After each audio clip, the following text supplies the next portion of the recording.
हर बार श्री कृष्ण जन्माष्टमी में दो अलग अलग तारीखें कैसे आ जाती हैं? अब की बार आप कौन सी तारीख में श्री कृष्ण जन्माष्टमी मनाने जा रहे हैं?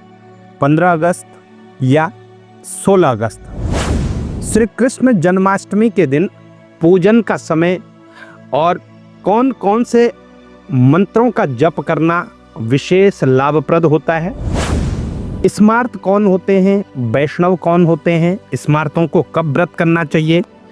आइए शास्त्र विधि के अनुसार जानते हैं श्री कृष्ण जन्माष्टमी के व्रत के बारे में। प्रिय दर्शकों नमस्कार, बहुत बहुत स्वागत है आपका। आप देख रहे हैं ज्योतिष का विशेष कार्यक्रम में आचार्य पंकज शास्त्री।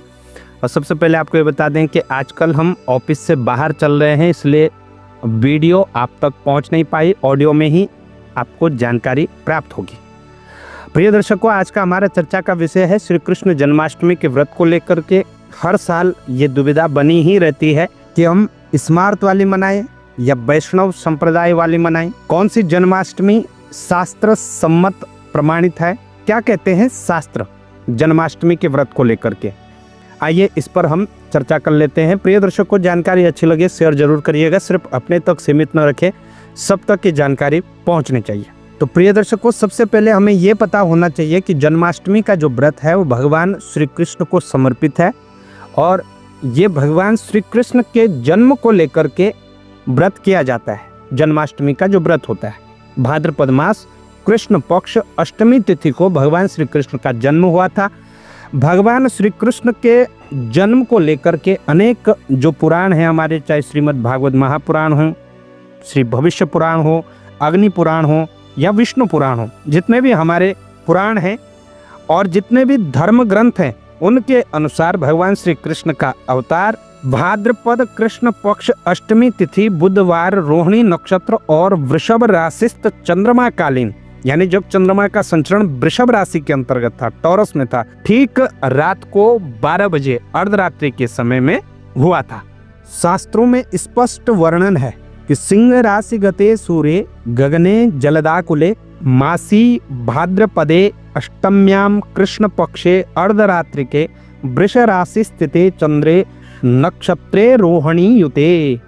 अर्थात भाद्रपद मास था, कृष्ण पक्ष था, अष्टमी तिथि थी और अर्धरात्रि के यानी आधी रात में भगवान का अवतार हुआ था, जब चंद्रमा वृषभ राशि के अंतर्गत स्थित था और रोहिणी नक्षत्र से युत था। ये तो रहा शास्त्र का मत। लेकिन प्रिय दर्शकों, अब पेच कहाँ फंसता है?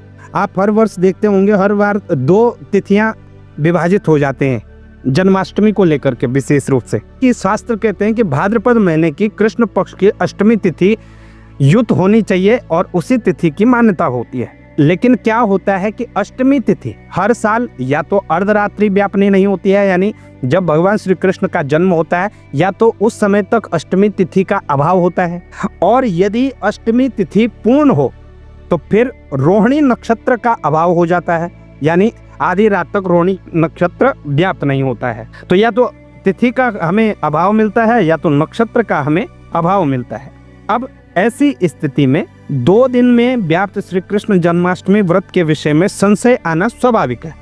भाई, नक्षत्र और तिथि बहुत कम ऐसे वर्ष होते हैं जब एक साथ आ जाएं कि रोहिणी नक्षत्र भी एक साथ हो और अष्टमी तिथि भी एक साथ हो।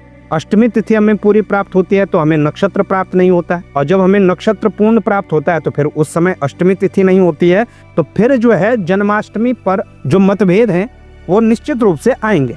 इसलिए इसी कारण से भारत में जितने भी पंचांग हैं, इन सब में आप देखेंगे तो जन्माष्टमी व्रत की जो तिथि है, हर पंचांग में अलग अलग तिथि आपको प्राप्त होने वाली है। स्मार्तों और वैष्णवों के लिए लिखा रहता है और अधिकांश शास्त्रकारों ने सिद्धांत रूप में अर्धरात्रि एवं चंद्रोदय व्यापनी अष्टमी में ही व्रत करने की मान्यता दी है। और धर्म सिंधु के अनुसार भी यही कहा गया है कि कृष्ण जन्माष्टमीयम निशीय व्यापिनी ग्राह्या पूर्व दिने एवं निशित योगे पूर्वा। अर्थात सप्तमी युता अष्टमी हो, सप्तमी भी हो और अष्टमी भी हो एक साथ, तो उसी तिथि को हमें ग्रहण करना चाहिए। विशेष रूप से जो स्मार्त है, स्मार्त यानी जो भी गृहस्थ में है, गृहस्थमय जीवन में है, उन सभी को स्मार्त कहा जाता है। और उन सभी लोगों को भगवान श्री कृष्ण का पूजन व्रत स्मार्त तिथि में ही करना चाहिए, यानी सप्तमी युता अष्टमी तिथि को ही मनाना चाहिए। तो इस वर्ष 15 अगस्त और 16 अगस्त के बीच पेच फंसा हुआ है। 15 अगस्त 2025 शुक्रवार को सप्तमी तिथि रात्रि 11:50 तक रहेगी। उसके उपरांत अष्टमी तिथि रहेगी, यानी भगवान श्री कृष्ण का जन्म का जो समय बताया गया है वो 12 बजे है, और 12 बजे को जो है वो अष्टमी तिथि हमें प्राप्त होगी। और अष्टमी तिथि प्राप्त होगी तो जो भी स्मार्त लोग हैं, गृहस्थी लोग हैं, उन लोगों को 15 अगस्त 2025 को ही व्रत करना चाहिए, पूजन करना चाहिए, चंद्रमा को अर्घ्य देना चाहिए, झूला झुलाना आदि, यही दिन आपके लिए प्रशस्त रहेगा। जबकि 16 अगस्त 2025 को शनिवार को अष्टमी तिथि जो है रात्रि 9:35 पर ही समाप्त हो जाएगी। उसके उपरांत नवमी तिथि होगी, तो अर्धरात्रि के समय नवमी तिथि व्याप्त होगी। और 16 तारीख को दोपहर 11:44 के बाद वृषभ राशि में चंद्रमा की स्थिति होगी, और अर्धरात्रि के समय आधी रात में वृषभ राशिस्थ चंद्रमा रहेगा, परंतु अष्टमी तिथि का अभाव रहेगा। इसलिए तिथि निर्णय के अनुसार जन्माष्टमी में अर्धरात्रि को ही मुख्य निर्णायक तत्व माना है। रोहिणी नक्षत्र अथवा वृष राशिस्थ चंद्रमा मुख्य निर्णायक नहीं होते हैं। इसलिए अष्टमी तिथि चाहे शुद्धा या सूर्य उदय से अर्धरात्रि तक अथवा सप्तमी विद्या ही क्यों न हो, उसी में व्रत करना श्रेष्ठ होता है। हाँ, जो वैष्णव संप्रदाय के हैं वो 16 अगस्त 2025 को ही व्रत करते हैं। तो जो स्मार्त लोग हैं वो 15 अगस्त को व्रत करें। जो वैष्णव संप्रदाय के हैं, वैष्णव परंपरा के अंतर्गत आते हैं, वो 16 अगस्त को व्रत करें।